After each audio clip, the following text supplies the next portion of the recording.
Good morning, it's March 22nd, and this is a morning brief of the U.S. stock market. For those of you who are not subscribers, we try to provide updates during the week, but our main feature is a weekly update on Friday or over the weekend. The weekly update will look at things from very short term all the way to very long term, but with an emphasis on more what's going on during the year to long term. Then these morning briefs will touch base on all that, but with a little more focus on what's going on near term, something short term, the next few days, today, the next few weeks. Okay, so I'm Rich Posson. This is a Critical Point podcast, and it's March 22nd, and it is 8:30 a.m. Eastern Time. All right, so this is an intraday chart of the S&P 500 futures, and each one of these little candles or bars is what occurred for this particular chart. It's every 6 hours. And we also use 3 hours and hourly and a variety of charts. And the model's actually assessing what's going on during the day and during the month. During the week. And what it creates is what's called level 4 patterns that are like pops and drops along the way. And it's saying that's a type of trader. It's actually a group of traders. Okay. Now that's an oversimplification. It's far more complicated than that. But obviously, people who just want signals and want general analysis, they don't really want to learn the entire market. And obviously, we have things we want to keep proprietary. We don't want to give away. What the model's saying is these level 4 traders are going to buy for a certain amount of time, and then they're going to flip to selling. And the model's saying there's another type of trader that's all called the level 3 who's going to create the bigger up moves and down moves during a month. And so here it is. They bought, they sold. And the level 4 trader was creating these pops and drops and was either in agreement with them or not in agreement with the level 3 trader, meaning they could be wrong along the way, that they were forced into following that level 3 trader. What is the model saying this morning? Good chance that on Friday it bottomed for level 4 and level 3, that those two types of short-term to very short-term type traders are now bullish. It may have bottomed overnight as well at a little higher price. See these horizontal dashed lines? They were downside objectives made on Friday, and the market dropped to the lowest objective, and they bought it. It then dropped overnight to not so low objective, the minimum downside objective, and it looks like they're trying to buy it this morning. This blue line is the bond market. It's actually the 10-year Treasury note futures. It's trying to rally today. And when bonds rally, interest rates go down, and the stock market likes that. The stock market is kind of overreacting on interest rates now because interest rates have been moving at a very fast pace. They've been surging, moving higher, and therefore bonds move lower. And the stock market doesn't like that. And the short-term traders are trying to make money out of that. So they're literally betting on the downside of the stock market as they bet on the upside of interest rates. Okay. Now, the thing is, the stock market is smart enough to know, I think, on a longer-term basis, that you actually want higher interest rates when you're coming out of a recession, an economic problem like what we've seen last year into this year with the virus recession.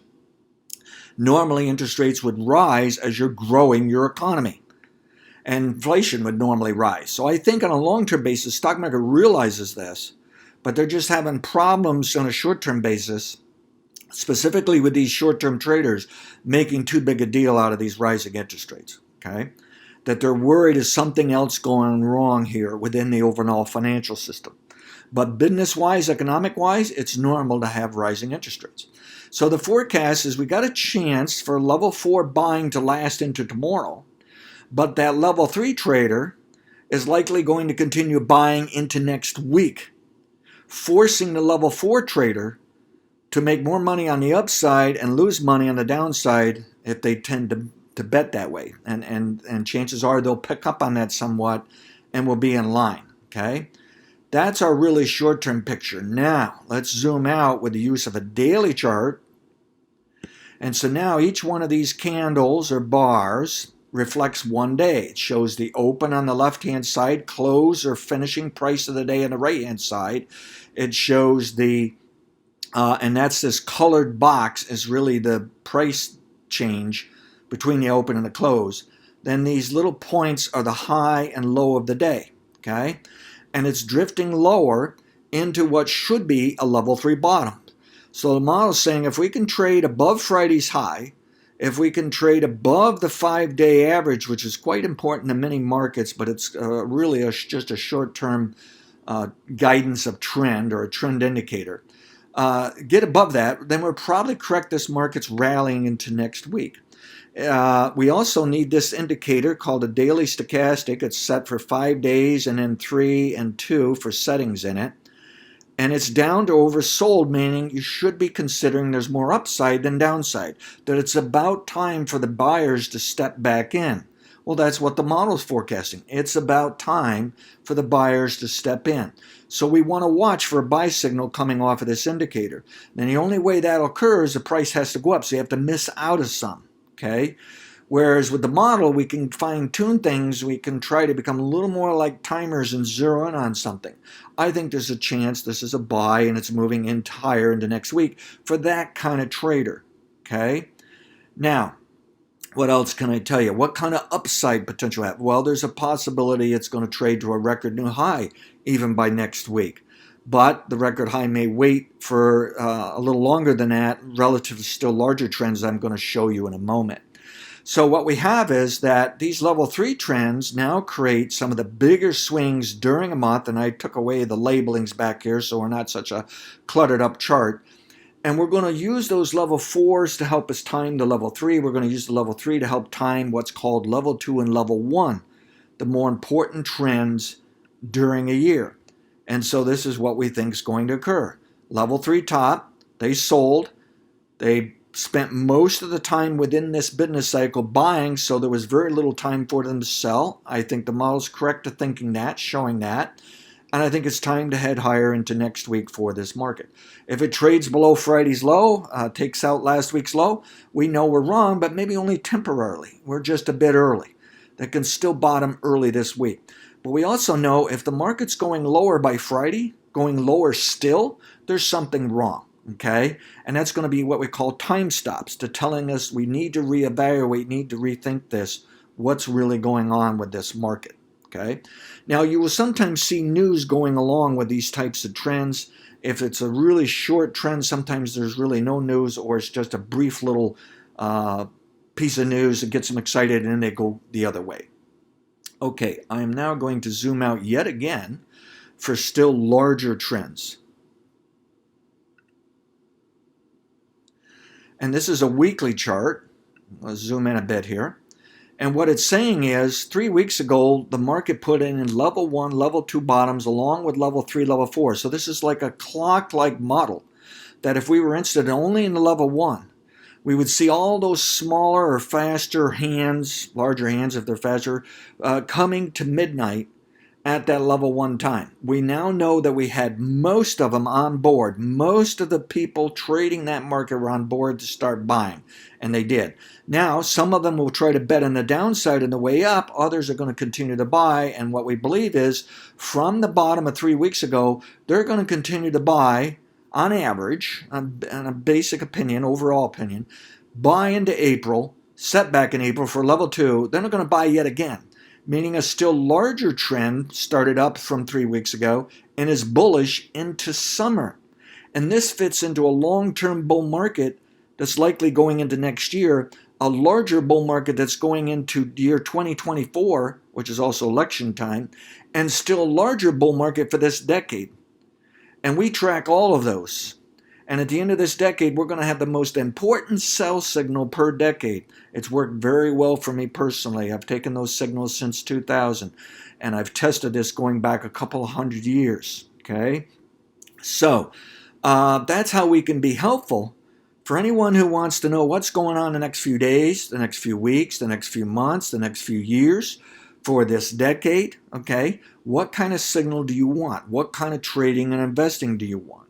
An L3 trader should be looking to buy that it's going up into next week. The level 2 trader and level 1 trader should have bought 3 weeks ago, and if not, maybe it's still a buy here with this little pullback, and they ought to be thinking higher into April. They ought to be thinking higher into summer.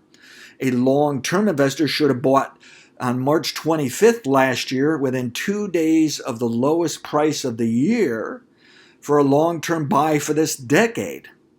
And then what they would do is buy these level 1 bottoms. They should have bought back in late September. They could have bought again on the scare going into the election. They should have bought again here on February 1st when we came within hours, just a few hours, a couple of hours of that bottom. We were very aggressive and it worked. It turned out, instead of being a level 1 bottom then, the model now prefers that it was actually 3 weeks ago, and we got another signal. We said buy it.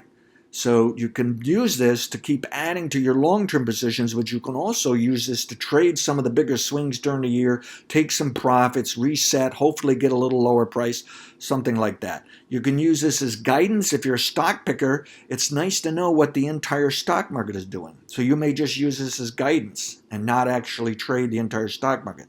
I personally don't like picking stocks. I trade the entire stock market, and I also invest in the entire stock market long term. And I'll explain this in our subscription service, and I will help with signals. So the bottom line is, I think as long as interest rates will back off here, the stock market will get its feet, it'll get going, and it'll get buying, and eventually over time, the stock market's going to shrug off some of those high interest rate moves because it just realizes the economy is growing, okay? And it's going to grow this decade. We use this technique for the economy. The economy should grow until about 2028 to 2031, when it's going to head into a recession. There's going to be a problem.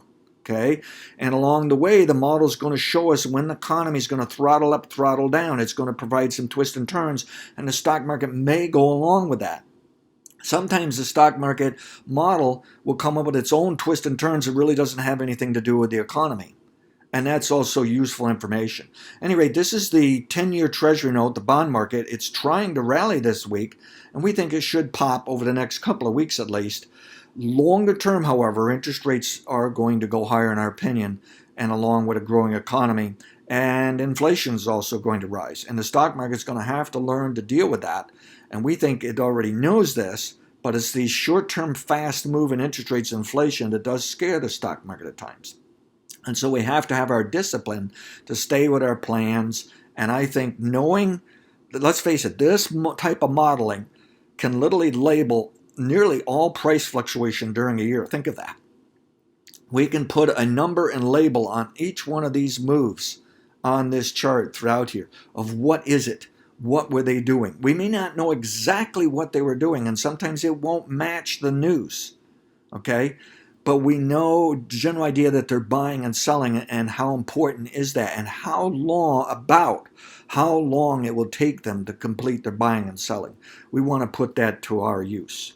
Manage your risk relative to the analysis of others, because no one can predict everything, and manage your risk relative to your own analysis. And have a great day, and consider that if you're a follower, and we just noticed we got a nice new group of followers, sign up, watch this for a while. You'll raise and lower confidence of whether the next signal is going to work. You're going to have an understanding how to put it to work. And if you decide not to put it to work, you're at least going to understand maybe why your long-term account is going down in value. You're giving back profit. You're losing on that last purchase. You're going to know why, and you're going to know not to panic, because the model's also going to tell you yes, and it's going higher later. You will be right longer term. Thank you.